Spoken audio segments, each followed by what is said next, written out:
नमस्कार दोस्तों, मैं आप सभी के लिए लेके आई हूं कुमार गौरव सर के जीके जीएस ब्रह्मास्त्र बैच बायोलॉजी की लास्ट क्लास, जिससे कि आपकी आज बायोलॉजी कंप्लीट हो जाएगी और बची हुई पॉलिटी की क्लास आपको कल से मिलनी स्टार्ट हो जाएगी। यदि आप चैनल पर नए हो तो चैनल को सब्सक्राइब अवश्य करें ताकि आपको नोटिफिकेशन मिलता रहे। चलिए देखते हैं आज लास्ट क्लास बायोलॉजी का, जिसमें कि हम प्लांट्स के बारे में पढ़ेंगे। प्लांट्स में पढ़ना है हमें टिश्यू, हार्मोन्स और उसके टाइप्स। टिश्यू प्लांट में इंपॉर्टेंट है जाइलम और फ्लोएम। आइए देखते हैं। Group of cells is called tissue, यानी कोशिकाओं के समूह को ऊतक कहा जाता है। प्लांट में दो प्रकार के टिश्यूज पाए जाते हैं, सिंपल टिश्यू और complex tissue. Complex tissue important है एग्जाम की दृष्टि से। कॉम्प्लेक्स टिश्यू दो प्रकार के, जाइलम और फ्लोएम। जाइलम का कार्य होता है पौधों में, यानी जड़ से पौधे तक जल का परिवहन करना जाइलम का कार्य होता है। जड़ से जाइलम और जड़ से जल को आप याद रख सकते हैं। जाइलम वाटर को पौधे तक लेके जाता है। अगला है फ्लोएम। फ्लोएम का कार्य होता है फूड को पौधे तक पहुंचाना, यानी पत्तियों से पौधे तक फूड को पहुंचाना फ्लोएम का कार्य होता है। आप ध्यान रखेंगे। आइए देखते हैं प्लांट्स हार्मोन्स के बारे में, जो कि मोस्ट इम्पॉर्टेंट है एग्जाम की दृष्टि से। पहला हार्मोन्स है ऑक्सिन। यह वृद्धि सहायक हार्मोन्स होता है जो कि पौधों की वृद्धि में हेल्प करता है। प्रकाश की ओर गति होती है वृद्धि की। दूसरा हार्मोन है जिब्रेलिन। जिब्रेलिन हार्मोन्स तने की वृद्धि में सहायक होता है। यदि जिब्रेलिन हार्मोन्स का ठीक ढंग से सिक्रेशन नहीं होता है प्लांट्स में, तो प्लांट्स बौना हो जाता है। यदि सही तरीके से जिब्रेलिन का सिक्रेशन होता है तो पौधा लंबा होता है। अगला हार्मोन है साइटोकाइनिन, जो कि इम्पॉर्टेंट है। यह कोशिका विभाजन में हेल्प करता है पौधे के। साइटोमिस होता है कोशिका। साइटोकाइनिन आप ध्यान रखेंगे, यह कोशिका विभाजन यानी सेल डिवीजन में हेल्प करता है। अगला हार्मोन है फ्लोरिजेंस, जो कि फूल खिलाने में हेल्प करता है। अगला हार्मोन है एथिलीन, जिसे C2H4 इसका फार्मूला है। एथिलीन हार्मोन्स यह गैसीय पादप हार्मोन है, इम्पॉर्टेंट है। यह एकमात्र गैसीय अवस्था में पाया जाने वाला हार्मोन्स है प्लांट का। यह फलों को पकाने में सहायक है। अगला एसिटिलीन है, जो कि इम्पॉर्टेंट है, आप ध्यान रखेंगे। कृत्रिम रूप से फल पकाने में यह सहायक होता है। अगला हार्मोन है एब्सिसिक एसिड, जो कि वृद्धि का विरोध करता है प्लांट में, यानी एब्सिसिक एसिड पौधे की वृद्धि को रोकने वाला हार्मोन्स है।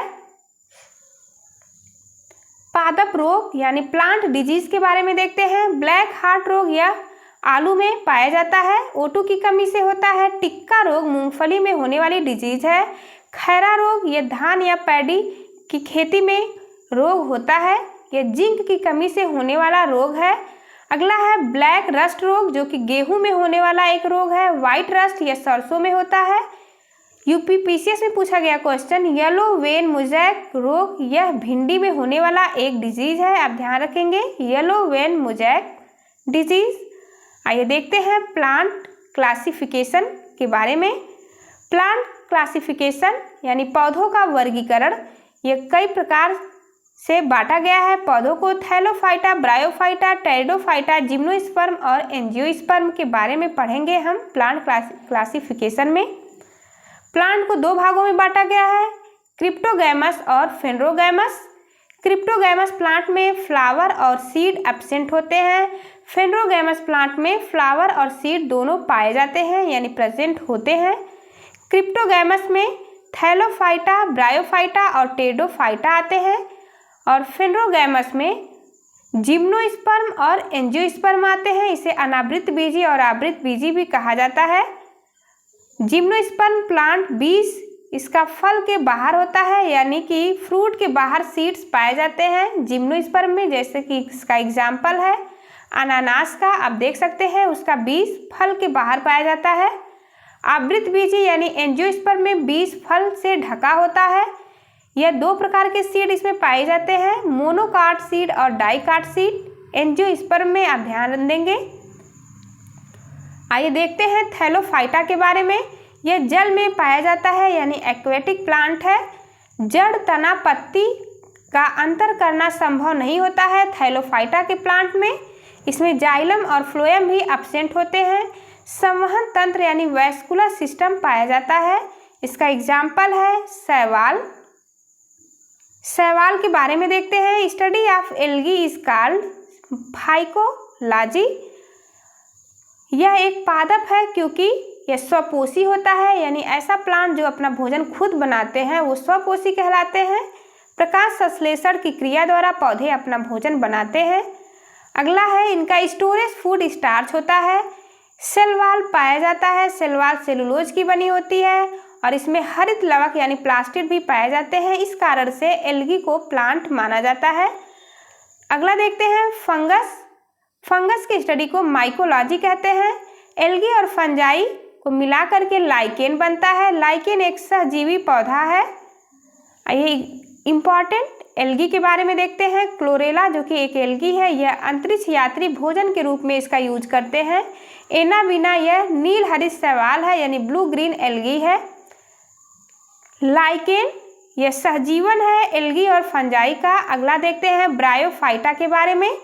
ब्रायोफाइटा यह लैंड और वाटर दोनों पर पाया जाता है, यानी कि जल और स्थल दोनों पे पाया जाता है, इसलिए इसे एम्फीबियन प्लांट कहते हैं, यानी उभयचरी पौधा कहते हैं। ऐसे प्लांट जो एक्वेटिक और लैंड दोनों एरिया में पाए जाते हैं वो उभयचर यानी एम्फीबियंस कहलाते हैं। एग्जाम्पल इसका ब्रायोफाइटा है, आप ध्यान देंगे। इसमें जाइलम और फ्लोएम अनुपस्थित होते हैं, यानी जाइलम और फ्लोएम नहीं पाए जाते हैं। फॉल्स रूट यानी जड़ जैसा इसमें स्ट्रक्चर पाया जाता है जिसे राइजोइड्स कहते हैं, यानी रूट पूरी तरह से विकसित नहीं होते हैं ब्रायोफाइटा के प्लांट में। इसका एग्जाम्पल है मॉसिस और मार्केंसिया। अगला देखते हैं टेरिडोफाइटा के रूप में। टेरिडोफाइटा यह पहला स्थलीय पौधा है जो कि लैंड एरिया में पाया जाता है। टेरिडोफाइटा में जाइलम और फ्लोएम प्रेजेंट होते हैं। पादपों के सरीसृप इसे कहा जाता है, यानी रेप्टाइल्स कहते हैं। प्लांट का सजावटी पादप इसका एग्जाम्पल फर्न है। आप एक साथ देख सकते हैं एल्गी में फूल और बीज नहीं पाए जाते हैं, यह जल में पाया जाता है। जाइलम और फ्लोएम एब्सेंट होते हैं। जड़ तना पत्ती में अंतर करना संभव नहीं होता है। ब्रायोफाइटा के बारे में देखते हैं। इसमें भी फूल और बीज नहीं पाए जाते हैं, यह जल और स्थल दोनों पे पाया जाता है। जाइलम फ्लोएम नहीं पाए जाते हैं। फॉल्स रूट पाई जाती है, यानी रूट पूरी तरह से विकसित नहीं होती है जिसे राइजोइड्स कहते हैं। टेरिडोफाइटा के बारे में देखते हैं। इसमें फूल फल यानी और बीज नहीं पाए जाते हैं। ये लैंड यानी पहला प्लांट है जो स्थल पर पाया जाता है। जाइलम और फ्लोएम प्रेजेंट होते हैं, यानी टेरिडोफाइटा से जाइलम और फ्लोएम मिलने लगता है प्लांट्स में। जिम्नोस्पर्म के बारे में देखते हैं। इसे नग्न बीजी पौधा भी कहते हैं क्योंकि बीज फल के बाहर होता है, बीज के ऊपर आवरण नहीं होता है, इस कारण इसे नग्न बीजी कहते हैं। जाइलम और फ्लोएम प्रेजेंट होता है, यानी जाइलम और फ्लोएम पाए जाते हैं। जड़ तना पत्ती भी अलग अलग विकसित होते हैं। लकड़ी प्राप्त किया जाता है इस प्लांट से, इसलिए इसे वुडी प्लांट कहा जाता है। एसएससी सीजीएल में पूछा गया क्वेश्चन, जीरोफिटिक प्लांट किसे कहते हैं, जो कि कम पानी में पाए जाते हैं, इसलिए इसे जीरोफिटिक प्लांट कहा जाता है। सीड आउटसाइड ऑफ फ्रूट होते हैं। एंजियोस्पर्म इंपॉर्टेंट है, सबसे विकसित पौधा है एंजियोस्पर्म। इसमें सीड इनसाइड द फ्रूट यानी बीज फ्रूट के अंदर पाया जाता है। यह दो भागों में बटा है, मोनोकॉट और डाइकॉट सीड, एक बीजपत्री और द्विबीजपत्री। सिंगल सीड होगा तो एक बीजपत्री, यदि डिवाइड होगा बीज तो द्विबीजपत्री कहलाएगा। चावल गेहूं मोनोकॉट के एग्जाम्पल हैं और डाइकॉट के एग्जाम्पल हैं मैंगो, काजू, मूंगफली, बादाम, चना, सेब, मटर इत्यादि। प्लांट रिप्रोडक्शन देखते हैं। प्लांट में रिप्रोडक्शन ऑर्गन जो होते हैं, मेल में एंड्रोसियम होता है और फीमेल में गायनेसियम होता है। एंड्रोमिस पुरुष होता है, जैसा कि हम पहली वीडियो में देखे थे बायोलॉजी की क्लास में। गायनोमिस फीमेल होता है, इसलिए फीमेल का रिप्रोडक्शन ऑर्गन है गायनेसियम और मेल का है एंड्रोसियम। आइए देखते हैं प्लांट का रिप्रोडक्शन आर्गन ये है एंथर, जिसे कि परागकण भी कहा जाता है। यहाँ पे इसका संरचना है फिलामेंट, इसे कहा जाता है। और फीमेल का है रिप्रोडक्शन आर्गन जो 3 भागों में बटा है, ओवरी, स्टाइल और स्टिग्मा में। आप हिंदी में अंडाशय, वर्तिकाग्र और वर्तिका से याद रख सकते हैं। पौधों में पॉलिनेशन कैसे होता है, तो यह हवा, पानी और कीट के द्वारा होता है, यानी एंथर गायनीशियम तक पहुंचना यह परागकण यानी पॉलिनेशन होता है। यह हवा द्वारा, पानी द्वारा और कीटों के द्वारा होता है पौधों में पॉलिनेशन।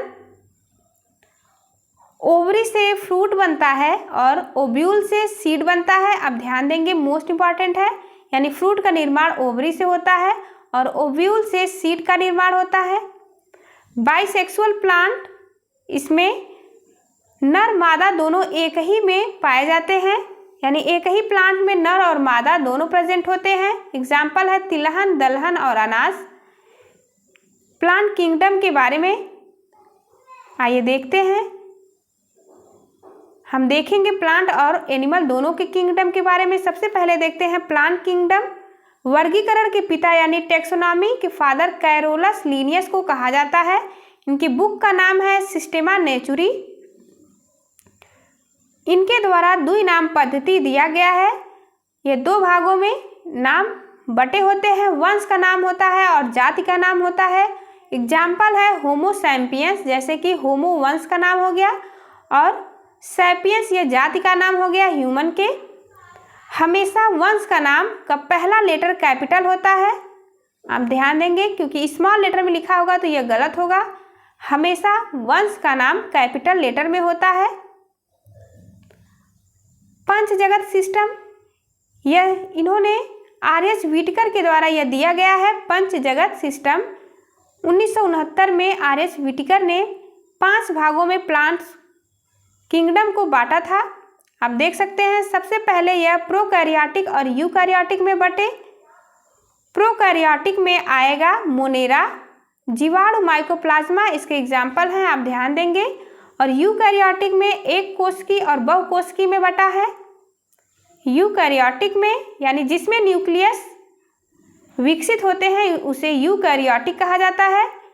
एक कोशिकी में प्रोटिस्टा, प्रोटोजोआ, इसके एग्जाम्पल हैं। बहुकोशिकी, इसमें कोशिका भित्ति पाई जाती है। कोशिका भित्ति एनिमल में एब्सेंट होती है। कवक और ईस्ट, प्लांट, मशरूम, ये सब एग्जाम्पल हैं बहुकोशिकी के। अगला देखते हैं प्रोटिस्टा क्या है, तो प्रोटिस्टा एक कोशिकी यूकैरियोटिक प्लांट है। एनिमल किंगडम के बारे में देखते हैं, यह 11 फाइलम में बटा हुआ है।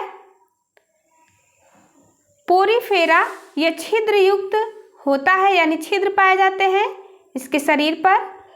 जल में पाया जाता है। स्पॉन्जिला इसका एग्जाम्पल है।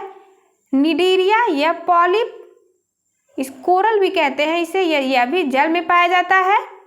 टीनोफेरा, टीनोफेरा यह रात में चमकने वाला होता है, इसका एग्जाम्पल है जेलीफिश। अब याद रख सकते हैं, टीना रात को चमकती है। एलोवेरा जेल, जेल से आप जेलीफिश को याद रख सकते हैं और टीना से टीनोफेरा को। अगला है प्लेटीहेल्मिन्थेस, इसे चपटे कृमि भी कहते हैं। फ्लैट वार्म या टैप वार्म, प्लेट चपटी होती है इसलिए आप प्लेटीहेल्मिन्थेस को चपटे कृमि के रूप में याद रख सकते हैं। एस्केहेल्मिन्थेस ये राउंड वार्म कहते हैं, यानी गोल कृमि। एनिलिडा रिंग वार्म इसका एग्जाम्पल है। केचुआ अर्थवार्म। आर्थ्रोपोडा ये सबसे बड़ा फाइलम होता है। कीट, मच्छर, काकरोच इत्यादि, मकड़ी, ये सब आर्थ्रोपोडा के अंतर्गत आते हैं। इसमें जॉइंट्स, लेग पाए जाते हैं। अधिकतम इंसेक्ट में 6 जोड़ी पाए जाते हैं। इकाइनोडर्मेटा, यह त्वचा पर कांटेनुमा संरचना होती है। डर्मेटा में होता है स्किन, यानी स्किन पर कांटेनुमा संरचना होती है इकाइनोडर्मेटा में। इसका एग्जाम्पल है स्टारफिश। व्हेल और स्टारफिश ये मछली नहीं है, आप ध्यान देंगे। मोलस्का, मोलस्का इसमें कोमल त्वचा पाई जाती है। ऑक्टोपस और घोंघा, शंख एग्जाम्पल है घोंघा के ऊपर CaCO3 यानी कैल्शियम कार्बोनेट की परत पाई जाती है। हेमिकॉर्डेटा आप नोट पॉइंट में देख सकते हैं 1 से 10 तक के फाइलम में बैकबोन एब्सेंट होता है। कॉर्डेटा में यह कशेरुकी होते हैं, इसमें बैकबोन प्रेजेंट होते हैं। वर्टिब्रेट ये कई भागों में बंटे हैं। फिश, एम्फीबियन, रेप्टाइल्स, एवीज और मैमल्स। एवीज के अंतर्गत पक्षी आते हैं। रेप्टाइल्स सरीसृपों को कहा जाता है। एम्फीबियंस यानी कि मेढक इत्यादि जो जल और थल दोनों में निवास करते हैं। फिश। क्वेश्चन देखते हैं, निम्न में से मछली नहीं है। स्टार फिश एक मछली नहीं है। ब्लू व्हेल यह भी मछली नहीं है। सबसे बड़ा स्तनधारी यानी मैमल्स है, यह मछली नहीं है। आप ध्यान देंगे। जेली फिश, स्टार फिश भी मछली नहीं है। ये कई बार एग्जाम में पूछा जाता है। कई सारा ऑप्शन दे देगा आपको और पूछेगा किसमें से कौन मछली नहीं है। सबसे बड़ी मछली शार्क है। अगला है बोन्स के बारे में देखते हैं। बोन्स की स्टडी को ऑस्टियोलॉजी कहा जाता है। इसमें ऑस्टिन प्रोटीन पाई जाती है बोन्स में। स्केलेटल सिस्टम के अंतर्गत इसकी स्टडी की जाती है। ऑस्टियोलॉजी यानी study of bone. Austin protein. नवजात शिशुओं में 300 प्लस बोन्स पाए जाते हैं। एडल्ट में यानी वयस्क में 206 हड्डियां पाई जाती हैं। एक्साइल यानी अच्छी और अपेंडिकुलर यह 126 होती है और अच्छी यह 80 पाई जाती है। खोपड़ी यानी स्केल में 29 होती है। छाती यानी चेस्ट में 25 बोन्स होती हैं। रीढ़ की हड्डी में 26। हाथ पैर में अपेंडिकुलर बोन्स पाई जाती हैं। बोन का बोन से जुड़ना यह लिंगामेंट कहलाता है। बीबी लाल से आप याद रख सकते हैं, यानी बोन से बोन्स का जुड़ना लिंगामेंट और मांसपेशी से बोन्स का जुड़ना यह टेंडन कहलाता है। अगला मसल्स देखते हैं। यह 656 मसल्स पाए जाते हैं एक वयस्क में। माइकोलॉजी कहा जाता है मसल्स के स्टडी को। मायोसिन और एक्टिन प्रोटीन पाई जाती है मसल्स में। स्कल में यानी 6 कान में, 14 मुंह में और 8 कपाल्स में और 1 नेक में हड्डी पाई जाती है। कपाल को क्रेनियम कहते हैं। आइए देखते हैं स्टेपिस हड्डी कान में पाई जाती है जो कि सबसे छोटी बोन्स होती है। कई बार यह एग्जाम में पूछा गया है। स्टेपिस कान में पाई जाती है और शरीर की सबसे छोटी बोन्स है। स्टर्नम ये छाती की हड्डी को स्टर्नम कहते हैं। रिब्स पसलियों को कहा जाता है। 12 जोड़ी पसलियां पाई जाती हैं। फीमर हड्डी जांघ में पाई जाती है। सबसे बड़ी हड्डी होती है शरीर की। टिबिया और फैबुला यह पैर में पाई जाती है। लोअर लिम्ब कहते हैं इसे। स्कैफुला हड्डी यह कंधे में पाई जाती है। मैंडिबल यह जबड़े में पाई जाती है। जबड़े की हड्डी को मैंडिबल कहते हैं, आप ध्यान देंगे। और कंधे की हड्डी को स्कैफुला। सबसे मजबूत हड्डी होती है मैंडिबल जो कि जबड़े में स्थित होती है। अल्ना और रेडियस हाथ की हड्डियों को कहते हैं। कॉलर बोन या इसे क्लेविकल भी कहते हैं या ब्यूटी बोन्स भी कहा जाता है कॉलर बोन्स को। हाथ में यहाँ आप देख सकते हैं यह है ह्यूमरस। दूसरा अल्ना और रेडियम है। यहाँ पे 8 कार्पसल्स हड्डियाँ पाई जाती हैं। Thank you for watching. चलिए मिलते हैं आपसे अगली वीडियो में, तब तक के लिए नमस्कार।